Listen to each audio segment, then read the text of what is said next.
ಹೊಡ್ಸ್ಕೊಂಡ್ರು ಅಂತ ಹೇಳಕ್ ಬರಲ್ಲ. ಹೊಡೆದ್ರು ಅಂತ ಹೇಳಕ್ ಬರಲ್ಲ. ಇದು ಏನು ಮ್ಯಾಚ್ ಮಾರಾಯ? 75 ರನ್ನಿಗೆ ಆಲ್ ಔಟ್ ಆಗ್ತಿರಲ್ಲೋ ಯಪ್ಪಾ!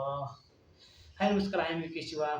This is post match announce between Delhi capitals and royals Bengaluru. ಹೇಳಕ್ಕೆ ಏನಿಲ್ಲ, ಇಲ್ಲಿ ಏನಿದೆ 75 ರನ್ನಿಗೆ ಆಲ್ ಔಟು. ನಾ ಎಲ್ಲಿ ಹಳೆ ನಮ್ಮ ಡಿಕಾರ್ಡ್ ಅದನ್ನೇ ಮುಡ್ತಾರಂತ ಮಾಡಿದೆ. ಏನು ಮ್ಯಾಚ್ ಮಾಡಿ ಭುವನೇಶ್ ಕುಮಾರ್, ಹೇಜಲ್ವುಡ್, ರೋಹಿತ್ ಶರ್ಮಾ ಏನು ಏಕೆ ಪಡಿಸೋಣ ಹೊಡೆದಂಗೆ ಹೊಡಿತಾರೆ ಹೋಗೋರು ಬಂದು. ಡೆಲ್ಲಿ ಕ್ಯಾಪಿಟಲ್ ಅಂತೆ ಆಟ್ರ್ ಫ್ಲಾಪ್ ಪರ್ಫಾರ್ಮೆನ್ಸ್ ಆಯ್ತು. ಮಣ್ಣು 260 ಹೊಡೆದ್ರು ಇವ್ರ ಅನ್ಸುತ್ತೆ ಅಂತ ನೋಡಿದ್ರೆ ಪಿಚ್ಚು ಅದ ಎಲ್ಲ ಇವರೇ. ಆರು ಏನು ಮಾಡೋದು, ವೆಪನ್ಗಳು ಹೊರಗೆ ಬಂದಿಲ್ಲ. ಹಂಗೆ ಆರ್ ಸಿ ಬಿ ಅವರು ಡಮಾಲ್ ಡಿಮಿಲ್ ಡಕ್ಕ ಆರ್ ಸಿ ಬಿ ಗೆಲ್ಲೋದು ಪಕ್ಕ ಮಾಡಿ ಬಿಸಾಕ್ಬಿಟ್ರು ಇವತ್ತು.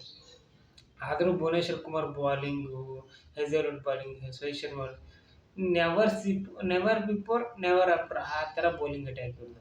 3 ಓವರ್ ಹೋಗಿದ್ದಾನೆ ಭುವನೇಶ್ವರ್ ಕುಮಾರ್, 5 ರನ್ ಕೊಟ್ಟನು, 3 ವಿಕೆಟ್ ತೊಗೊಂಡಾನೆ.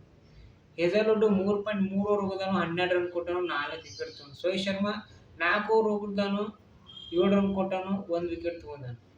ಏನು ಬೌಲಿಂಗ್ ಅಟ್ಯಾಕ್ ನಮ್ಮ ಕನಸ್ನಾಗ ಹೋಯ್ತು ಮಾಡ್ತಿರ್ಲಿಲ್ಲ ಈ ಥರ ಬೌಲಿಂಗ್ ಅಟ್ಯಾಕ್ ಆರ್ ಸಿ ಬಿದು. ಅನ್ಬಿಟನ್ ಸೈಡ್ ಪಂಜಾಬ್ ಹೊಡಿದ್ರು ನಮ್ಮ ಆರ್ ಸಿ ಬಿ ಅಂತ, ಅದನ್ನು ಬಿಟ್ಟು ಯಾವ ಹೊಡೆಯಲ್ಲ ಪಂಜಾಬ್ನ. ಆರ್ ಸಿ ಬಿನ ಅಕ್ಕಿ ಹೊಡಿದು ಪಂಜಾಬ್. ಈ ಸತಿ ಡೆಲ್ಲಿ ಕ್ಯಾಪಿಟಲ್ ರಿವೆಂಜ್ ಮ್ಯಾಚ್ ಅಲ್ಲಿ ಇದು ಒಂಥರ ಸತ್ಯನಾಶ ಮ್ಯಾಚ್ ಇದ್ದಂಗೆ. ಡೆಲ್ಲಿ ಕ್ಯಾಪಿಟಲ್ ಯಾವಾಗ 1 ರನ್ ಇಲ್ಲ ಸೋತಿರಲ್ಲ, ಡೇವಿಡ್ ಮಿಲ್ಲರ್ ಸಿಂಗಲ್ ತೋರಿಲ್ಲ, ಅವತ್ತಿಂದ ಹತ್ತೈತೆ ನೋಡಿ ಕರಗಾಲ, ಇನ್ನೂವರೆಗೂ ಬಿಟ್ಟಿಲ್ಲ. ಹಿಂಗೆ ಮ್ಯಾಚ್ ಎಲ್ಲ ಎಂತೂ ನಮ್ಮ ಆರ್ ಸಿ ಬಿ ಗೆನ್ನೋದು ಮ್ಯಾಚ್.